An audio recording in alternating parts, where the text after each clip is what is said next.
We were talking about, how important time periods are on television. I mean, the hardest effort in the world can be defeated by being in the wrong spot on the wrong day. And with that in mind, you certainly have one of the most enviable, great success track records in all of television. Yet I think it's important for the people watching this to know that we all fail at certain times. Inevitably. Inevitably, and our batting percentage is probably less than some of the great ball players of all time who get into the Hall of Fame. That's true. Well, your success depends on so many factors other than the quality of the ingredients you put on the screen. And it's a gamble. There's no guarantees that come with our trade. Yeah, it's good always to advertise your flops as well as your hits. It keeps everybody human, doesn't it? Who was it? Rogers and Hammerstein. Rogers and Hammerstein took an ad in the trade papers. Yeah. When they got the marvelous reviews for Oklahoma, or whatever it was, they took an ad in the trade papers showing some of the reviews of their previous flops. Yeah. Under the title, "We did it before and we can do it again." Exactly right. That's true. Let's talk about something which was not a wonderful period in Hollywood or in show business. A time during the House Un-American Activities Committee, the Blacklist period. Yeah, you were one of the folks who were not directly affected by it, but you certainly were affected by it as a producer. What were the problems that it created for you? Well, the problem was that some of our best and brightest were no longer available to me for the work that I needed done.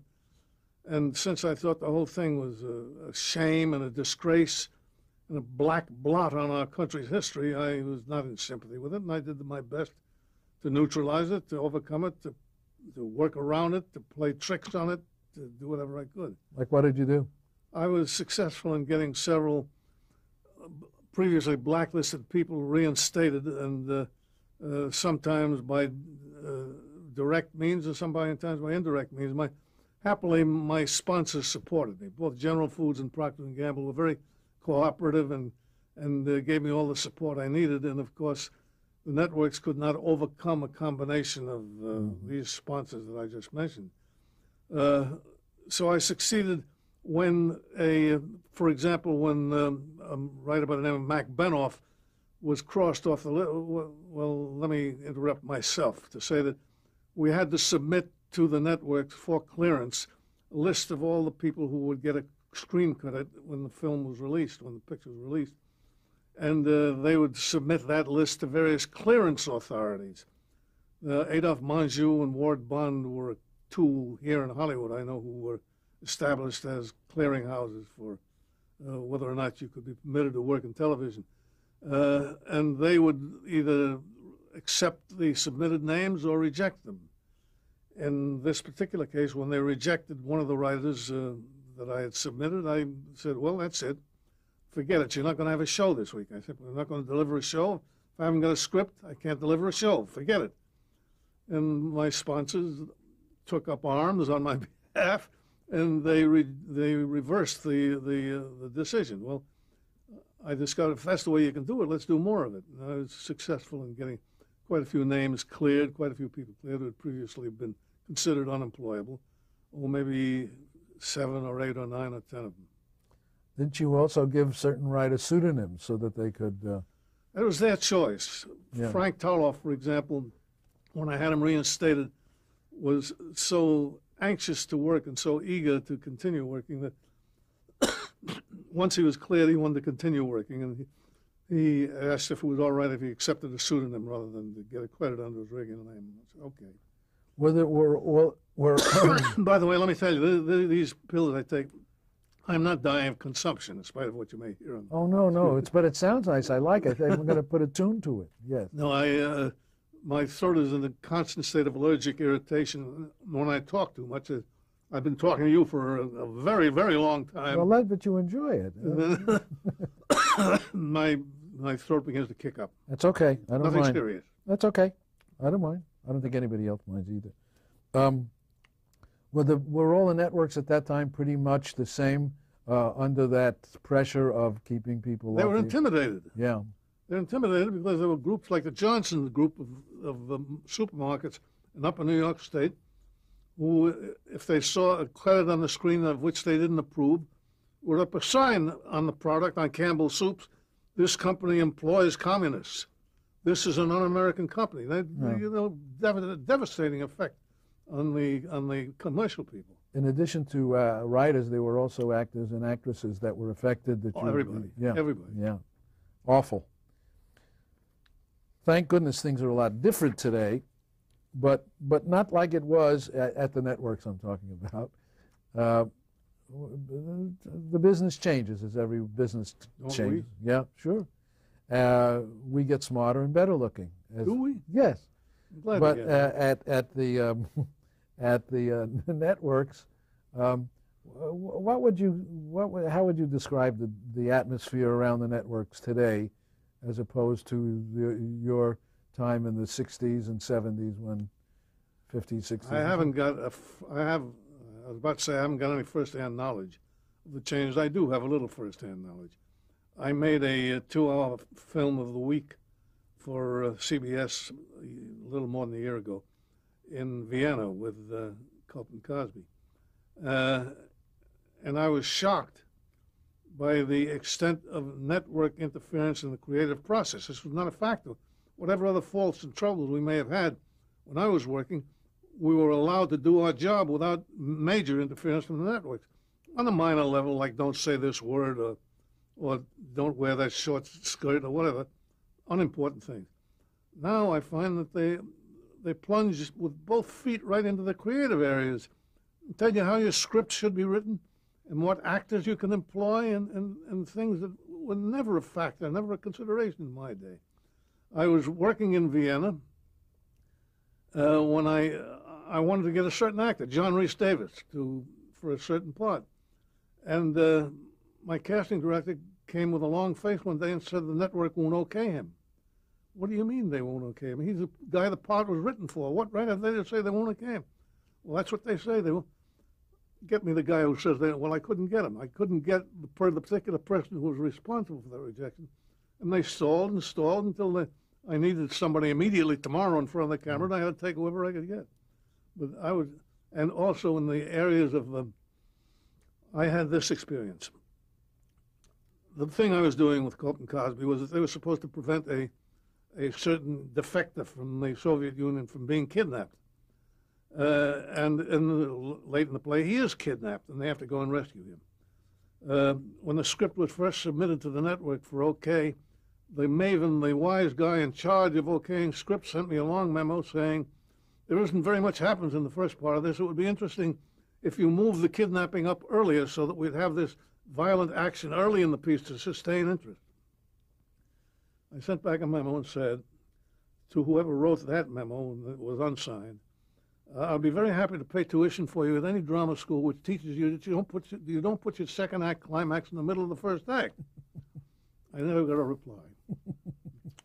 Well, yeah. Most of that kind of stuff is so counterproductive. It hurts the networks. Hurts the quality of the thing we put hurts on the screen. quality. So I guess you probably prefer the time when network time periods and the programming was in control of the sponsor. Yeah. The critic you had in most cases was your sponsor, and if you had a good relationship with him, he didn't criticize you, he supported you, which was my case. Yeah, well, they were benevolent despots, the sponsors. Yes, they were. As I remember it. Were there any, your development of shows, were there any concepts that you had that you really liked that were flat turned down and said, no, we don't want to, even before the pilot stage, that never got into development? No, because I was sophisticated enough to know what would be acceptable and what would not. I didn't submit anything that I knew would be rejected offhand. So that never happened to me. Let me ask you this. I asked you this before about your favorite episode of the Van Dyke Show, and you had said that was the one which you starred in, which I understand.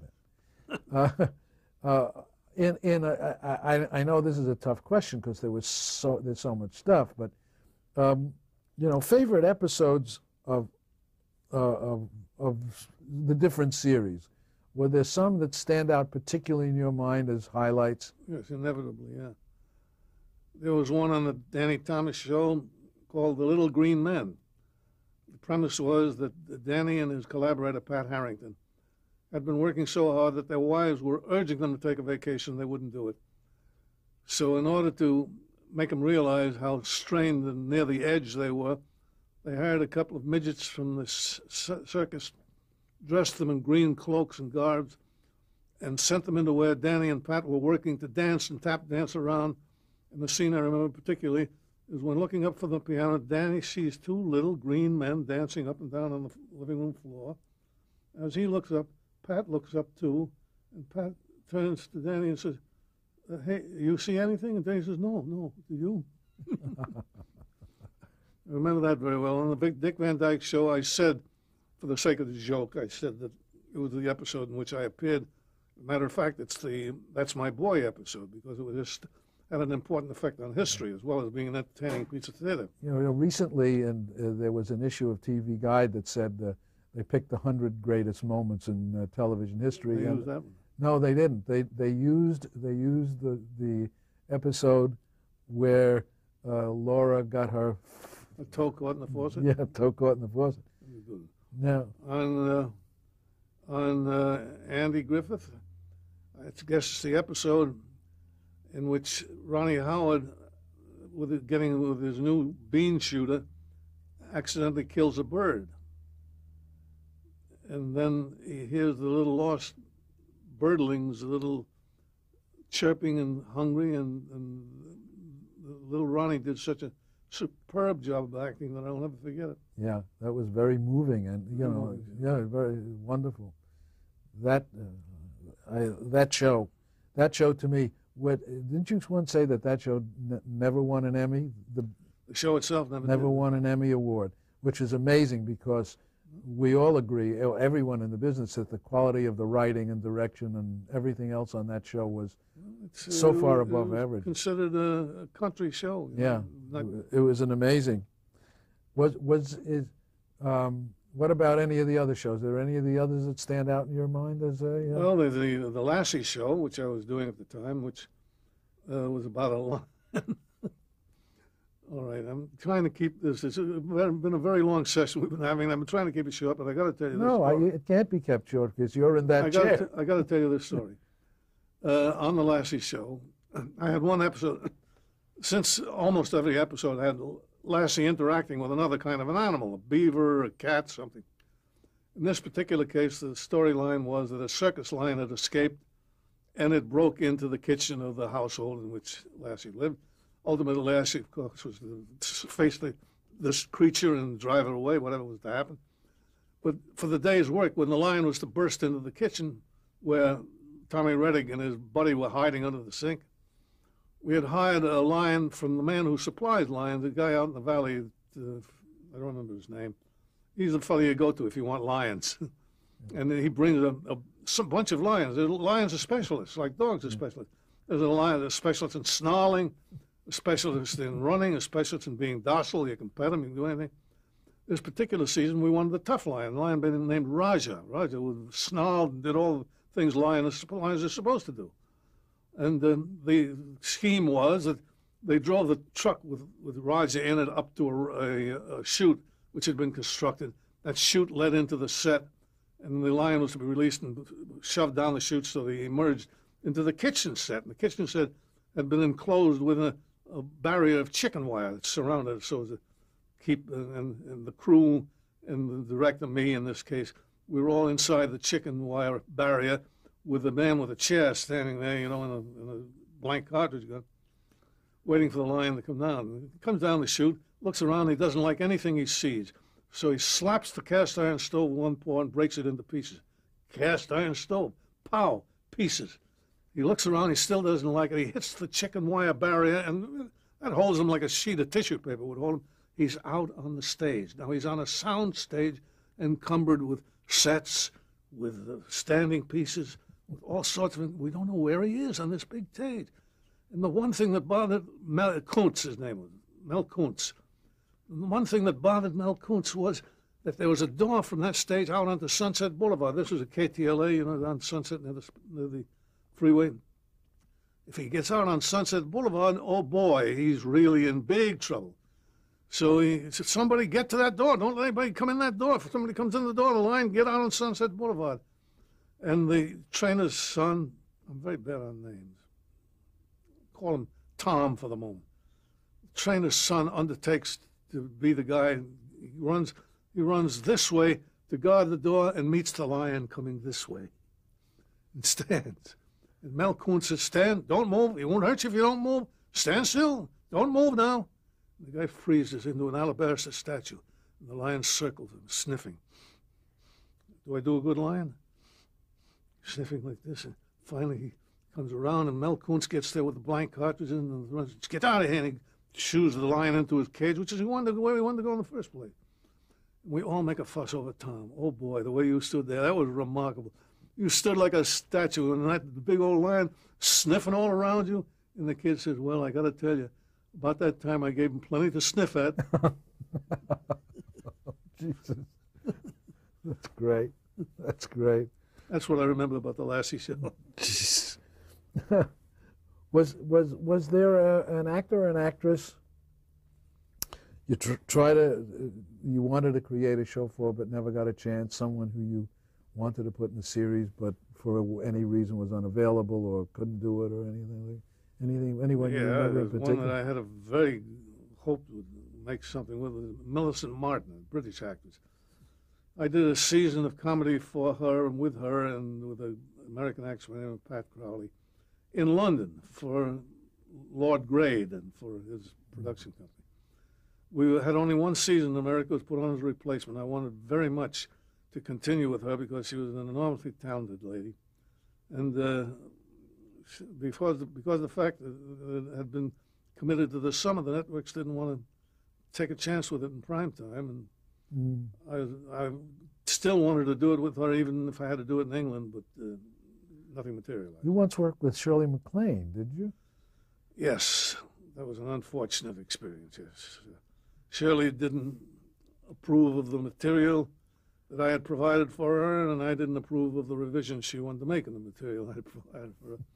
And between the two of us, tugging and pulling, nothing very good came from it. Uh-huh. Okay. Now, talk about the way TV shows, television shows, particularly half-hour comedies are being done today, the road that it's taken in the last few years. Is there anything you would do differently about these shows than they? There are some of them I know that you like very much. The answer that I'm tempted to give you is a totally impractical answer.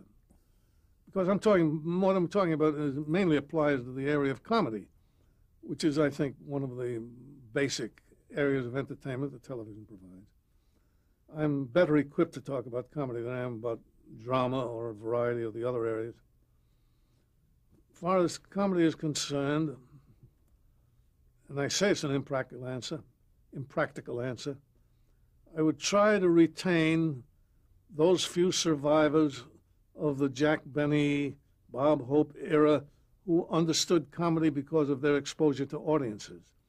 Young people today, in many cases, have a talent for it. I'm not knocking their inherent talent or their wittiness or any of the other qualities. They simply have not been exposed to audiences like the old hams that I'm familiar with have been.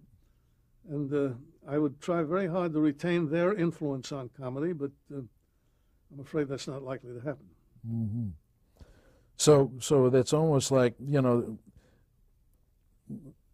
there's some people have asked this, are there lessons that learned from the successful shows of the 50s, 60s, and 70s that are now very popular on cable channels like Nick at Night, and the way those shows were written and produced, and do you think there are any lessons that we can be learned from those shows that are not being heeded today? Is it I'm not that familiar with it, Sam. I watched it from that point of view. I'm not a student of present-day television or present-day television comedy. But you do think that those shows of the 50s and 60s had an impact on today's television? Oh, there's no question about it. Because most of the people who are doing it now were watching those shows when they were young. Yes, well, there's more of a tendency now towards what we call ensemble shows. I made a step in that direction with the Andy Griffith Show, which was basically an ensemble show. Everyone had his moment in the spotlight. Don Knotts, Jim Nabors, George Lindsay, whoever it may have been. Today, with characters like George and Kramer and Louise Dreyfus, there's a tendency towards the ensemble show today too, which I think is a good thing. But they have gone away from the shows that many of the shows we did were family oriented in that they dealt with the internal working of a family, whether it was the Brady Bunch or the Thomas Show or any of the others in that category. We tried to get much of our material out of everyday life, out of what happened to us. Today, there's a tendency to get your material out of exotic, far-fetched premises, like masturbation, like other exotic subjects which were not part of our material. To try to grab an audience, they would, try to grab it. Yeah, and I think that they are, because of the freedom, the more freedom that we had. To some extent, it's abused. Yeah. So it's abused in the sake of good writing. Because it's easier to get a laugh by using a euphemism for sexual intercourse than finding a way to do it otherwise. Yeah, that's unfortunate because, as you said, so many of the people doing the shows are so creative and so talented, and which leads me to another thing, that there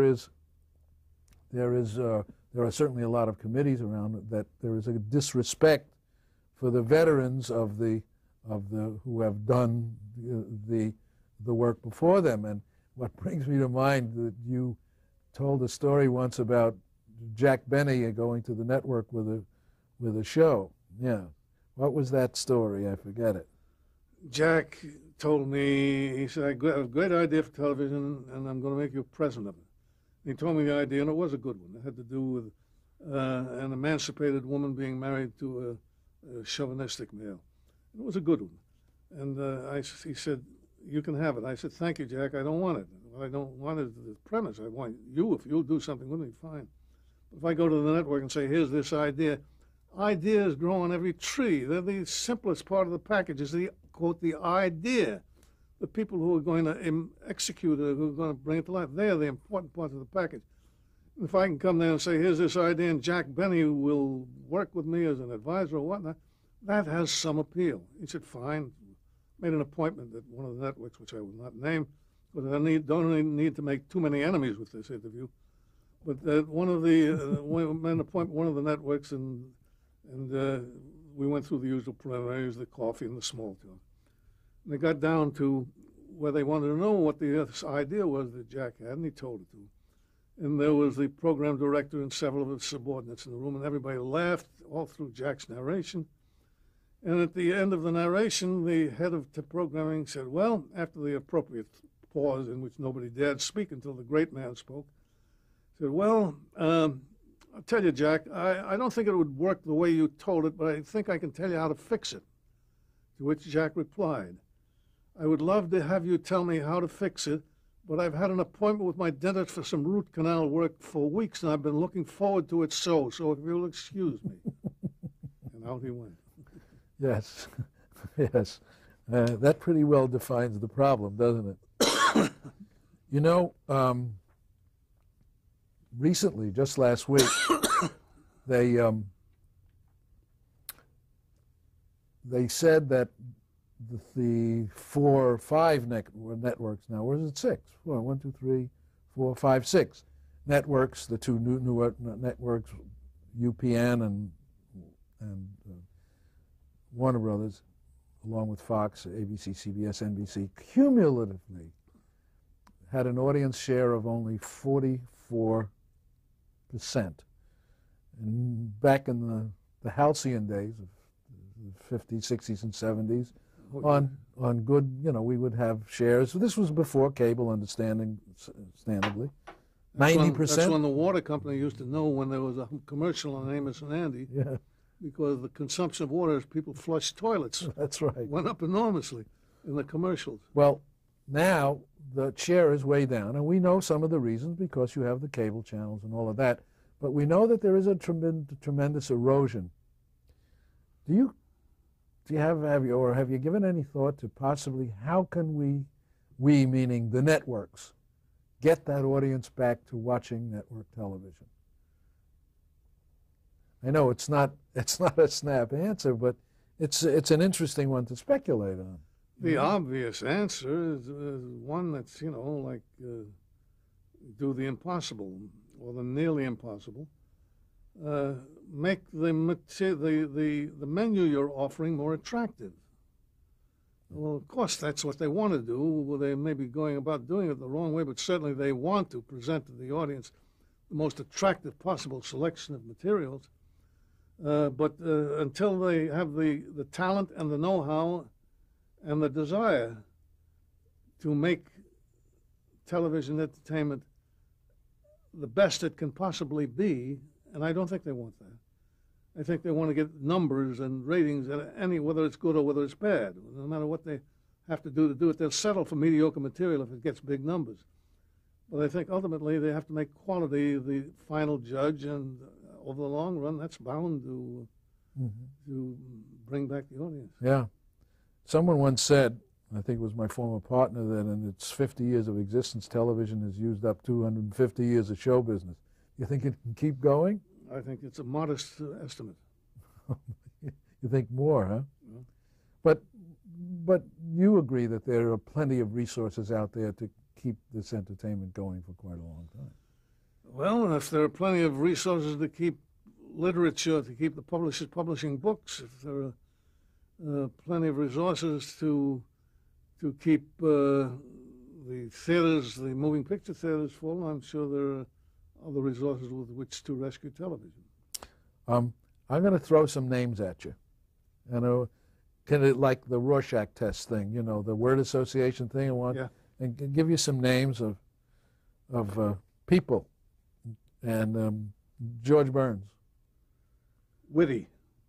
And Jack Benny. Integrity. J. Edward Bromberg. My buddy. Yeah. Bill Cosby. My son. Aaron Rubin. My friend. Jim Nabors. Big talent. Don Knotts. Baffling. Great comedy man who should have gotten more out of our industry than he got. Ronnie Howard. My protege. Carl Reiner. Enormous versatility. Dick Van Dyke. Best physical actor I have ever seen. Mary Tyler Moore. Charming. Maury Amsterdam. Funny. Richard Deacon.